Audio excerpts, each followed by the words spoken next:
तो सुबह सवेरे पाकिस्तान। और अब हमजा ज़रा गर्मी के सताए अवाम की बात कर लें, उनके लिए खुशखबरी है। और खुशखबरी है। अब ये जो तुम बात कर रही हो ना वो मारेंगे, वो कहेंगे भाई बाहर इतनी गर्मी है और इकरा हमें बता रही है कि जी कि आप लोगों के लिए खुशखबरी। मैं उन्हें खुशखबरी दे रही हूँ ना, वो महकमा मौसमियात ने दी है। अच्छा। और वो ये है कि आज से मुल्क के अक्सर इलाकों में अब्र रहमत बरसने की नवीद भी सुना दी गई है। और जुमेरात की रात से इस्लामाबाद, रावलपिंडी, लाहौर, सियालकोट, गुजरांवाला समेत बलाई, खैबर पख्तूनख्वा, कश्मीर और गिलगित बल्तिस्तान में हफ्तावार बारिशें जो है जमकर होंगी। हाँ जी, इतवार तक बारिशें रहेंगी। बड़ी अच्छी बात है, वाकई खुशखबरी। अब्र रहमत बरसने से ना सिर्फ दर्जा हरारत में अब हमें उम्मीद है कि कमी होगी, बल्कि मौसम खुशगवार हो जाएगा। और ये जो गर्मी के सताए हम सब लोग हैं, चंद रोज़ के लिए तो खैर ठंडी हवाएं नसीब होंगी, उसके बाद हमें पता है कि फिर हब्स बढ़ता चला जाएगा और आगे मानसून भी आने वाला है। एग्जैक्टली हमजा, और मानसून जो है ना वो इस बार कुछ ज़्यादा जो है ना वो शिद्दत से आएगा, तवील होगा। एग्जैक्टली अच्छा। वो थोड़ा ज़्यादा हो जाएगा क्योंकि बारिशें ज़्यादा होंगी, ये भी महकमा मौसमियात जी बिल्कुल ये भी कह दिया। और बारिशों का सिलसिला जो है वैसे पीर की सुबह तक जारी रहने का इम्कान भी जाहिर किया गया है महकमा मौसमियात की जानिब से।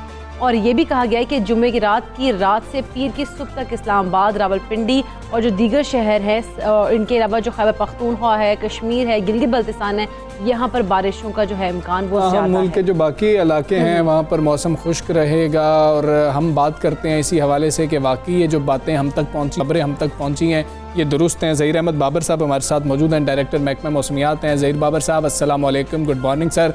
सर ये जो हम बातें कर रहे थे, इकरा हमें बता रही थी कि खुशखबरी है, अवाम को ये खुशखबरी हमने तो दे दी है, वाकई ऐसा होगा, बारिशें होंगी?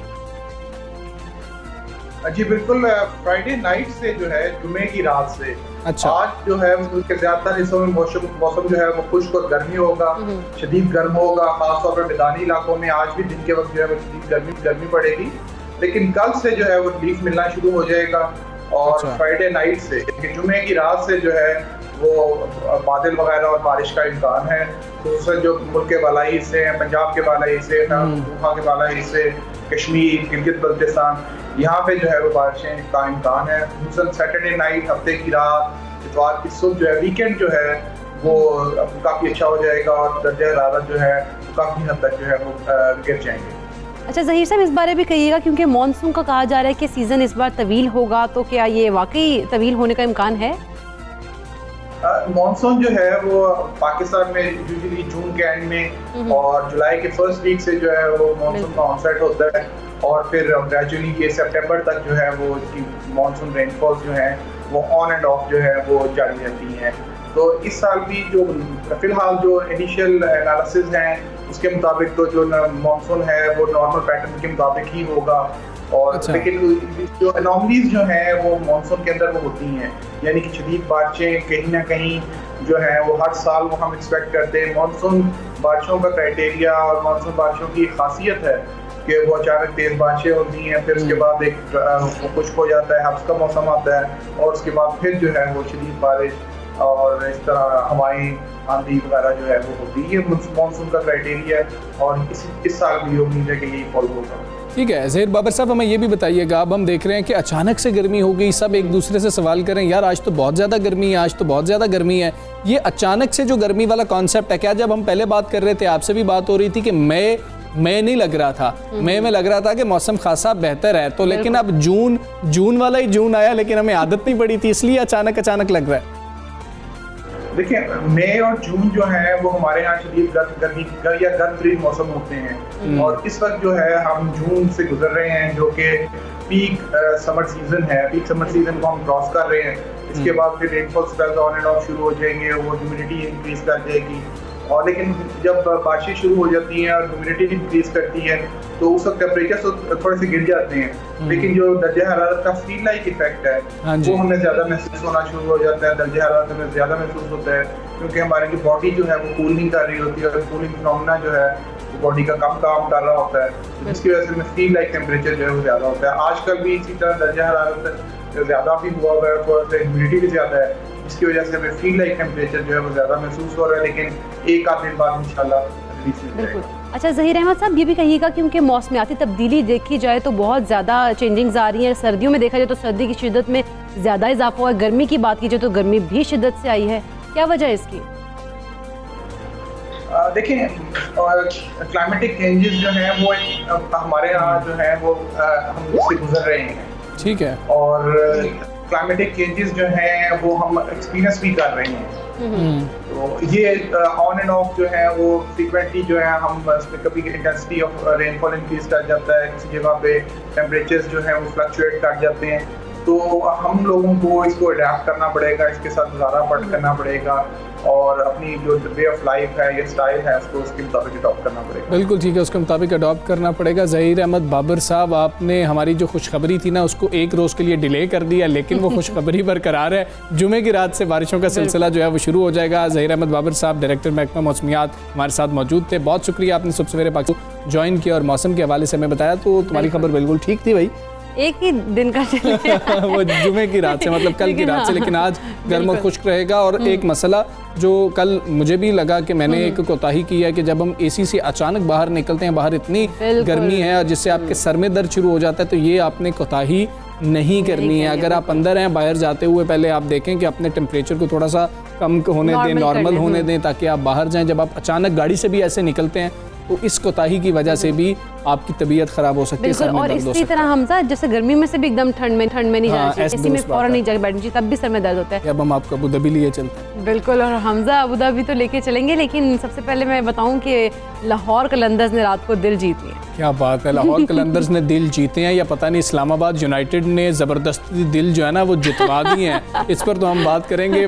PSL 6 के जो है मैचेस में अब पहला मैच हुआ है। लाहौर कलंदर्स ने दिलचस्प मुकाबले के बाद इस्लामाबाद यूनाइटेड को 5 विकेटों से शिकस्त दे दी है। और ये जो मैच खेला गया है, लाहौर कलंदर्स के कप्तान सुहेल अख्तर ने टॉस जीत के इस्लामाबाद को बैटिंग की दावत दी। बिल्कुल, और हमजा इस पर इस्लामाबाद यूनाइटेड ने मुकर्रर 20 ओवर्स में 9 विकेट्स के नुकसान पर 143 रन बनाए थे। 144 रन का हदफ दिया गया था और इसके ताकुब में लाहौर कलंदर्स को मुश्किलात का सामना करना पड़ा। अच्छा, पहले बड़ा अच्छा जा रहा था, सुहेल अख्तर ने अच्छी बैटिंग की, हफीज़ ने भी ठीक बैटिंग की, फिर थोड़ा से मसाइल आए, आखिर में स्कोर बहुत ज़्यादा चाहिए था। हसन अली ने छक्का खा लिया, हसन अली ने छक्का खाया, राशिद खान ने आते 3 चौके लगा दिए। मैच ऊपर से नीचे, नीचे से ऊपर होता गया और प्लेट में रख कर सनसनीखेज मैच रहा ना फिर तो। प्लेट में रख कर जो है ना वो लाहौर कलंदर्स को, मुझे ऐसा ज़ाती तौर पर लगता है इस्लामाबाद यूनाइटेड ने ये मैच दे दिया है। तो हम बात कर लेते हैं। अब्दुल गफ़ार साहब हमारे साथ मौजूद हैं, सीनियर स्पोर्ट्स एंकर हैं। गफ़ार भाई अस्सलाम वालेकुम, गुड मॉर्निंग। गफ़ार भाई, ये क्या हुआ कल मैच जो था? पहले आराम से लग रहा था कि शायद लाहौर कलंदर्स जो है वो जीत जाएंगे, फिर एक मामला ऐसे आया, लगा कि अब तो कोई चांस ही नहीं है। आखिरी ओवर, क्या बात है, कप्तान ने हुसैन तल्लत को दे दिया। बिल्कुल, वालेकुम अस्सलाम, आप सबको भी सुबह खैर। और इससे पहले हमजा कि मैं मैच पे बात करूं, मुझे आपकी टेंशन हो रही है, पता है वो क्या है? क्या? आज रात में डबल हेडर है, 3 बजे खत्म होगा, आपको सुबह मॉर्निंग शो भी करना है, चेक करने करेंगे गफ़ार भाई इंशाल्लाह। बिल्कुल, this is going to very interesting, क्योंकि बहुत सारे लोग इस बारे में मुझसे यूट्यूब चैनल पे बात कर रहे थे। मेरा यूट्यूब चैनल भी जहाँ हम लोग बात कर रहे होते हैं रोज। तो बिल्कुल आपने ठीक कहा हमजा, बिल्कुल बहुत अप एंड डाउन हुए। पहले लग रहा था कि इस्लामाबाद यूनाइटेड जो है ना बिल्कुल ही फ्लैट हो गया, बट ऑब्वियसली हसन अली और फ़हीम अशरफ ने 143 जो competitive total in the and लग रहा था। बट ये वाकई इस पर पूरी कौम का एक सवाल बना हुआ है कि शादाब खान ने आखिरी ओवर हुसैन तल्लत को क्यों दिया। और स्पेशली जब उनका अपना चौथा ओवर बाकी था, रमीज राजा का ट्वीट पढ़िए, शेब अख्तर की बात सुनिए, सब लोग यही कहते हैं कि captain leading from the front क्या होता है हमजा? यही तो होता है कि जब आपके सामने सिचुएशन हो, आप कवर पड़ा हो और आप उस पर हुसैन तल्लत को बॉल दे दें, जा भाई गुड लक, जिसने पूरे ओवर में पूरे मैच में ओवर नहीं किया।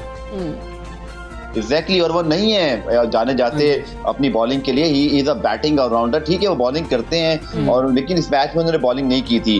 तो आई थिंक शादाब के लिए बड़ा लर्निंग कर्व है। और दूसरा, मैं तो आगे का भी सोच रहा हूँ हमजा, क्योंकि he selected in Pakistan team, vice captain है, और उनकी बॉलिंग के ऊपर हमने बड़ा इंतजार करना है। अच्छी बॉलिंग कल वैसे उन्होंने कराई, एक ओवर उनका शायद थोड़ा सा रन बन गए थे, और उनका फोकस पता नहीं क्यों अपनी बैटिंग पे होता जा रहा है। कप्तान है, अपनी मर्जी से नंबर 3-4 भी आ जाते हैं, बट आई थिंक उनकी बॉलिंग जो है वो बहुत क्रूशियल पार्ट प्ले करेगी उनके फ्यूचर के हवाले से भी, और शादाब को इस बारे में सोचना चाहिए। ठीक है गफ़ार भाई, ये भी बताइएगा, अब हम देखा कि सुहेल अख्तर के बैट पे बॉल अच्छा आ रहा था, सुहेल अख्तर ने कुछ बहुत अच्छे शॉट्स खेले हैं, फिर हफीज़ ने भी ठीक बैटिंग की है, जो पिच में होनी चाहिए थी वैसी बैटिंग हुई है। क्या बॉलिंग ठीक हुई है या बॉलिंग में कुछ कोताहियाँ की है इस्लामाबाद यूनाइटेड ने, एक हुसैन तल्लत के मामले को छोड़कर? नहीं, बॉलिंग तो उन्होंने अच्छी की। देखिए अगर आप देखें वो जो टिम डेविड का छक्का था हसन अली को 19 ओवर की आखिरी बॉल पर, जब 7 गेंदों पे 22 रन रिक्वायर्ड थे, उस वक्त मैच जो है इस्लामाबाद की गिरफ्त में तकरीबन आ चुका था। वहां पर आपको सिर्फ 2 डॉट बॉलें करनी थी और आप समझ लें कि मैच दस्तर से ही दूर हो जाता लाहौर कलंदर्स की। लेकिन आई थिंक लाहौर कलंदर्स हमजा, मेरे ख्याल में मैं तो ये जरूर कहूंगा कि जिस तरह उनकी राशिद खान के आने से उनकी टीम की स्ट्रेंथ बनी है, they are going to be very very tough team to beat. इस टूर्नामेंट में सबसे टफ टीम मुझे लग रहा है कि लाहौर कलंदर्स होगी, क्योंकि उनके पास एक तो एक्सपीरियंस ही बहुत है। फखर जमान टॉप पर हैं, फिर हफीज नीचे आते हैं, फिर उनके बाद सबसे नीचे फिर ऑब्वियसली अब आप देखें ना टिम डेविड और फिर राशिद खान जैसा बंदा जो 8वें नंबर पे आके उसने दूसरी मरतबा मैच फिनिश किया। आपको याद होगा कराची पेशावर ज़ल्मी के खिलाफ मैच जितवाया था। तो आई थिंक लाहौर कलंदर्स के फैन, तो दूसरा भी मैं सुबह उठते ट्विटर पे पढ़ा था, एक बंदा सुबह उठ के इस्लामाबाद के फैन लिख रहा है कि भाई मुझे तब तक समझ नहीं आ रहा कि हम ये मैच कैसे हार गए। Now this is true PSL, ये है वो हमारी पीएसएल जिसको हमारे लोग बड़ा ऑन करते हैं। और मैंने लास्ट टाइम भी आपको याद है कि ये वाहिद चीज़ है जिसमें हमारी जो मतलब जो खवातीन हैं, यानी बेगमात हो जाएं, बहनें हो जाएं, हमारी माएँ हो जाएं, ये सबका बड़ा इंटरेस्ट है। तो आई थिंक बहुत खुशी की बात है कि पीएसएल दोबारा वापस भी आए। ये सबसे इंपॉर्टेंट चीज़ था कि जिन मुश्किल हालात से गुजर कर इस टूर्नामेंट का इनेकाद हुआ है, आई थिंक हमें शुक्र अदा करना चाहिए कि हमें इतनी एंटरटेनमेंट देखने को मिल रही है। बिल्कुल बिल्कुल। अच्छा अब्दुल गफ्फार साहब, इस बारे कहिएगा कि हारिस रऊफ की अगर बॉलिंग देखी जाए तो उस पर क्या कहेंगे कि क्या सिर्फ स्पीड से काम चल जाएगा? हाँ, बहुत अच्छा सवाल है आपका। इस विकेट पर सिर्फ स्पीड से काम नहीं चलेगा, क्योंकि हमने देखा कि जेम्स फॉकनर को जब हमने लाहौर कलंदर्स से पिक किया था, लोग कह रहे थे ये तो ऑस्ट्रेलियन काफी पुराने नहीं हो गए, अपना वक्त गुजार चुके हैं, पता नहीं क्या कुछ कर पाएंगे नहीं करेंगे। लेकिन कल उन्होंने ही पहले 6 ओवर में मैच का पासा पलट दिया। उनकी जो 3 विकेटें थी हमजा, आपने देखा कि उसी ने बिल्कुल बैकफुट पे रखा। और लगता ये है कि इस विकेटों पर या तो वो बॉलर चलेंगे जैसे कि उमैद आसिफ हैं जो वेरिएशन करते हैं, वकास मकसूद हैं कराची किंग्स के, या मोहम्मद आमिर बहुत इस्तेमाल करते हैं अपने जहन का और स्लोअर बॉल करते हैं, स्लोअर बाउंसर। वेरिएशन चाहिए उनकी। आई थिंक जितने फास्ट बॉलर हैं, चाहे हारिस रऊफ हों या जितने और टीमों के पास एक्सप्रेस फास्ट बॉलर हैं, जैसे स्पेशली कोयटा के यंग फास्ट बॉलर्स को शायद अभी से सबक सीखना पड़ेगा। हसनैन है, नसीम शाह है, कि यहाँ सिर्फ पेस से काम नहीं चलेगा। ये वो विकेट है जो डबल पेस है और यहाँ पर आपको वेरिएशन से जो है ना वो बैट्समैन को आप आउट कर सकते हैं। अच्छा बिल्कुल ठीक है, हमने देखा कि वो रनअप नहीं है और वो पेस नहीं है, वैसा अंदाज नहीं है कि लग रहा हो कि ये कोई जो है थोड़ा सा मीडियम फास्ट बॉलर भी बॉलिंग कर रहा है, लेकिन विकेट्स उन्होंने अच्छी ली हैं, कैचेस भी ड्रॉप हुए। क्या ड्यू फैक्टर था आप समझते हैं?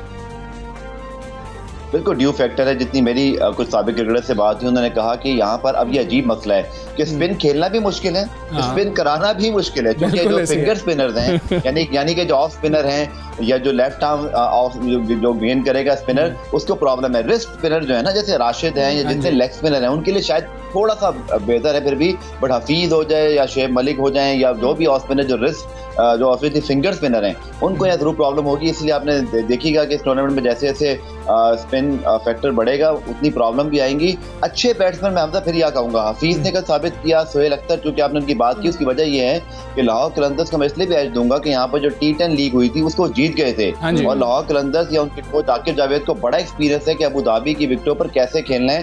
तो ये वो एडवांटेज है Lahore Qalandars already carry forward कर रहा था, और मुझे लगता है कि यहाँ पर इतनी मुश्किल पे नहीं हमजा जितनी लग रही है। इवेंचुअली हम देखेंगे कि यहाँ पे अच्छे बैट्समैन रन्स भी करेंगे।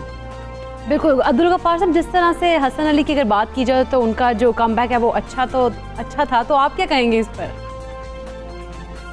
देखिए हसन अली बिल्कुल बतौर पेशावर ज़ल्मी फैन मैं तो उनको बड़ा मिस करूंगा पेशावर ज़ल्मी में, क्योंकि वो यहीं से उनकी जो है वो शुरुआत हुई थी और इसी तरह अगर हम देखें तो यहीं से सुपरस्टार बने। बट लास्ट सीजन में उन्होंने इस्लामाबाद यूनाइटेड ज्वाइन किया अपनी कैरियर की बेहतरीन फॉर्म में। इसलिए मैं कह रहा हूँ कि टिम डेविड का जो छक्का था हमजा, आई थिंक ये लाहौर कलंदर्स की क्लास को साबित करता है कि हसन अली को छक्का मारने के लिए भी उनके पास 6-7वें नंबर पे प्लेयर मौजूद हैं। बट हसन अली इस समवन जो इस्लामाबाद यूनाइटेड के लिए बहुत जरूरी हैं, और अगर इस्लामाबाद यूनाइटेड ने इस टूर्नामेंट में कुछ अच्छा करना है तो आई थिंक हसन अली का रोल इसमें सबसे इंपॉर्टेंट होगा। बिल्कुल रोल इंपॉर्टेंट है। अच्छा स्क्रीन पे इस वक्त ना 3 मुख्तलिफ टीम्स के फैन बैठे हुए हैं। गफ्फार भाई हैं वो सपोर्ट करते हैं जी पेशावर ज़ल्मी, उनकी अच्छी टीम उनको पसंद है, मुझे कराची किंग्स पसंद है, और इधर इकरा को लाहौर कलंदर पसंद है। ये मुकाबला भी टफ होने वाला है। गफ्फार भाई बहुत शुक्रिया आपका, सब सवेरे पाकिस्तान का हाफिज़। यही तो इस लीग की बात है, इसकी हम देखें तो क्रेडिट भी यही है कि हम सब मिलके बात कर रहे हैं। मुख्तलिफ टीम्स आपको पसंद है और बेहतरीन खेल है। रात को आप सोए हैं, सुबह उठे हैं तो पता लगा आपकी टीम जीत रही थी, आपकी हार गई है या आपकी हार रही थी तो आपकी जीत गई है। बात ही तसल्ली होगी ना कि इस्लामाबाद यूनाइटेड जीत रही है, तो मैं सोच जाऊं सुबह उठ के तो लाहौर कलंदर्स जीत गए। क्या बात है। अच्छा अब हम ये भी अगर सवाल करें, कुछ लोगों की ना ख्वाहिश होती है कि यार मैं किस शहर में, दुनिया के किस शहर में जाके रिहाइश इख्तियार करूं। वैसे तो अपने मुल्क जैसा मुल्क कोई नहीं होता जहाँ पे आप पैदा हुए होते हैं उस शहर जैसा शहर नहीं होता, लेकिन फिर भी आप सहूलतें जब देख रहे होते हैं तो फिर आप कुछ फैसले कर रहे होते हैं। बिल्कुल, लेकिन हमजा दुनिया भर की अगर रिहाइश के लिहाज से बात की जाए तो सबसे बेहतरीन शहरों की सालाना दर्जाबंदी कर ली गई है और इस रैंकिंग में न्यूजीलैंड का शहर ऑकलैंड पहले नंबर पर है। क्या बात है। और बरतानवी ये तहकीकी इदारा है इकोनॉमिस्ट इंटेलिजेंस यूनिट, जिसने रिहाइश के हवाले से 2021 के दुनिया के बेहतरीन शहरों की नई फहरिस्त जारी की है। उनके मुताबिक न्यूजीलैंड का शहर जिस तरह से इकरा बता रही है, ऑकलैंड पहले नंबर पर है, जापान का शहर ओसाका दूसरे नंबर पर है, ऑस्ट्रेलिया का एडलेड जो है वो तीसरे नंबर पर है। लेकिन फिर जापान के अगर शहर टोक्यो की बात की जाए तो वो चौथे नंबर पर है। और हमसे एक और बड़ी इंटरेस्टिंग बात है कि न्यूजीलैंड का ही एक शहर है वेलिंगटन, कैपिटल है उसका, बिल्कुल वो 5वें नंबर पर है। वो 5वें नंबर पर न्यूजीलैंड का पहला एक शहर पहले नंबर पर और एक 5वें नंबर पर। अमेरिका और यूरोप की बात करें तो वहाँ से आपको कुछ भी नहीं मिल रहा है। इस्तेहकाम के हवाले से, इंफ्रास्ट्रक्चर के हवाले से, तालीम और शहरियों की सेहत के मराकज़ तक रसाई जैसे अवामिल को बुनियाद बनाकर ये 140 शहरों की दर्जाबंदी की गई है। बिल्कुल, ताहम कोरोना की वबा ने इस दर्जाबंदी में अगर बात की जाए तो नुमाया किरदार अदा किया है। रिहाइश के हवाले से दुनिया के बेहतरीन शहरों की फहरिस्त में पहले 5 शहर यूरोप और अमेरिका से बाहर के हमजा। और यही वजह कोरोना वायरस की वबा है। लेकिन ये हम आपसे शेयर इसलिए कर रहे हैं कि हम कहां पर खड़े हैं इस फहरिस्त में। तो रिपोर्ट के मुताबिक नई फहरिस्त में शाम का दारुल हुकूमत जो दमिश्क है, रिहाइश के लिहाज से दुनिया का सबसे बदतरीन शहर है, जबकि पाकिस्तान का शहर कराची दमिश्क से सिर्फ 6 नंबर ही बड़े ही अफसोस की बात है कि मतलब हम नीचे से बिल्कुल 7वें नंबर पर हम मतलब बदतरीन शहरों में हम जो है ना कराची की बात कैटेगरी में और हमें कराची पर फख्र होना चाहिए और हमारे कराची के मसाइल हल होने चाहिए। और हम बाकी अगर शहरों की बात करें तो हम कहाँ पर खड़े हैं, हमें ऐसी रिपोर्ट्स पर यह भी ध्यान देना चाहिए कि हम कोताही कहाँ पर कर रहे हैं। तो उम्मीद करते हैं पाकिस्तान के शहर जो हैं वो टॉप पे आ रहे होंगे। हमें इजाज़त दीजिए, आज आपसे फिर मुलाकात होगी। अपना बहुत ख्याल रखिए। अल्लाह हाफ़िज़।